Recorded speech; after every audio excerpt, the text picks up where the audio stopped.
And Lisa Bonet, who we now know as Lila Coy Moon, she is here to talk about an amazing film festival. It's called the Elevate Film Festival. Hey, now we're outside enjoying this beautiful sunshine of Southern California. We want to tell you about the Elevate Film Festival and Music Festival. It's kind of like, I guess you could describe it as like the Amazing Race, but for filmmakers. They have 48 hours to make a short film or music video and a documentary that unifies cultures and increases awareness. How about that for an edict? One of the filmmakers from this past summer is Lisa Bonet. We also have Michael Collier, who is here. We have Mikki, who is here. Now, Michael, a lot of folks we know, we have to get to the beautiful lady first, but a lot of folks know you from the Venice Boardwalk, of Right, course. and I do comedy everywhere. Yeah, everywhere. Film and television. I'm emceeing, helping MC and host this event. I did it last year, and we had a wonderful, magical time, so they blessed me and invited me back. Well, we're glad to have you. And then, Lisa, we want to talk to you about your involvement. We understand you produced a film this last year. Directed a film. And directed a film, Waking Compton. What was it about?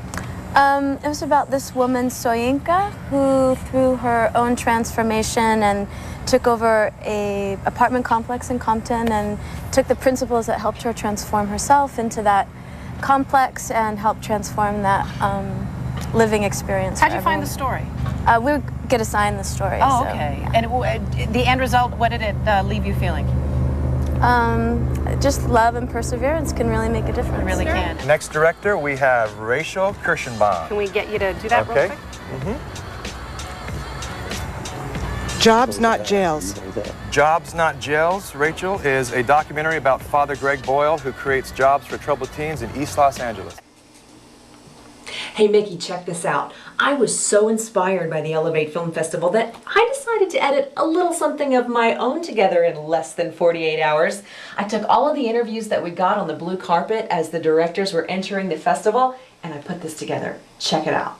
Hi and welcome. We're here at the Pasadena Civic Auditorium. We are ready for the third Elevate Film Festival. Things are about to get underway, and I'm your host, Tamara Henry. What is the name of the movie that you guys had? It's a music video, and this is the artist Ishmael. Oh, Ishmael, I've heard so much about you. Oh, have you? I really have. Mikki told me all about you. Okay, cool. So tell us your story really quickly. I'm just a small town boy from Kansas who came out to Hollywood and had some music to do and had a message to carry as well, and it has resonated very nicely, so that's about it. So we have a director here with us. He did Green Ambassadors, a documentary. Tell us a little bit about what it's about. It's about a high school program at the Environmental Charter High School in Lawndale, California, that teaches kids green living and how to pass it on to other kids. And how was it for you the past 48 hours? Well, I make everything by myself, so I did all the directing, producing, shooting, all the editing, everything. So you're a total control freak, right? I'm a control freak. Now, is this something that you already knew about channeling, or did you learn something as you were making this film? No. The first time that I knew about the project was 48 hours ago. Really? Yes. And so you got a quick lesson in channeling. Channeling, yes. And suddenly you start reading the script and start figuring out, brain freeze, ask advice, a couple friends, and then you just go and do it. Did you guys have a spiritual experience over the past 48 hours? Absolutely, absolutely. We, a bunch of Sean's friends and just various musicians, various artists, we all came together and just kind of started this impromptu drum circle where we were at first we weren't even filming. We were just going, just kind of like getting the vibe, getting the energy going. So by the time the cameras rolled, everyone was in the energy and in just the joy of the moment. Yeah. So it all worked out beautifully. Okay. All right, guys, we have Danny Rowe here. He did another one of the music videos. What was the name of your music video? Blanking. Blanking because he's only had how many hours of sleep have you had over the past 48 hours? My brain just rebooted, and so I forgot everything. But I can't even remember the name of the music video. But it's coming to him. What was it now? Elevating. I don't know how. It took me a minute. Did you have a moving experience doing the film? I actually cried twice during interviewing because two of the women's stories were just so moving, and they cried and they made me cry because I was tired and it was moving, and it was emotional. It was emotional. Comedy is your specialty. It's your forte, right? Yeah, somehow, I don't know, I just kind of fell into it. I just discovered that, the comedies when the character just turns completely the opposite way that you least expected, and that's when it becomes so funny. And that's really the only reason we do it, and because they really deserve acknowledgement. So that's what it's about, not really competition, because everybody here deserves an award for what they do. Just want to make that clear. And thank all My of you contribution in so less than much 48 for hours. your And I want to work. give a big thanks to Bobby Fever, my photographer there on the blue carpet. Absolutely, And speaking yeah, of blue thank you. carpet, people are probably wondering, what is she talking about, blue carpet? But Yeah. normally we have a red carpet. But Yeah. what's the philosophy behind the blue carpet at the Elevate Festival? Well, you know, I mean, we're out to do something new and just break all traditions, and Right. so it originated with that thought, and then obviously we have blue in our logo and Right. our color scheme, and so then that also. And also your beautiful blue eyes. I just yeah, have that to was say. the other reason. I really wanted to look good on the blue carpet. And I'm sure so. that all of the women who are watching are wanting to know if you're single. No. You're not no, single? Oh, very no. much not. No, I'm Well, with my okay. life partner. She's my producer of this entire festival. And Okay, but that I couldn't doesn't do mean we without still her. can't bask in in your beauty Oh, and in thank the you. beautiful works and the creativity And in that you're yours, and your contributing to the beautiful world. blue eyes. So, Thank you. Yeah. So now I've lost my train of thought. Okay. Well, back to the show here. Okay. I was off in my fantasy land there, but so yeah, back to Elevate Film Festival. Tell us about your spiritual journey. How did you? I mean, not just what the work that you're doing now, but your own personal spiritual journey. How did you get on that?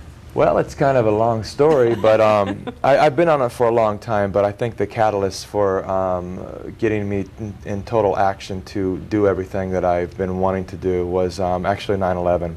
In a nutshell, I was not far from the World Trade Center when it went down and ended up working there for 3 days and doing search and rescue and I had an experience that brought me back to Hollywood with the question. I wasn't sure that I wanted to play this game anymore, and the whole game of Hollywood, and everything kind of felt, unimportant to me all of a sudden.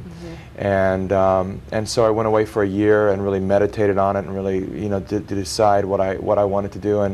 And my decision was, when I come back to Hollywood, that I just wanted to do it in my own way, which is not to say that the way that it's done is wrong or bad in any way. We're not out to change or fix Hollywood.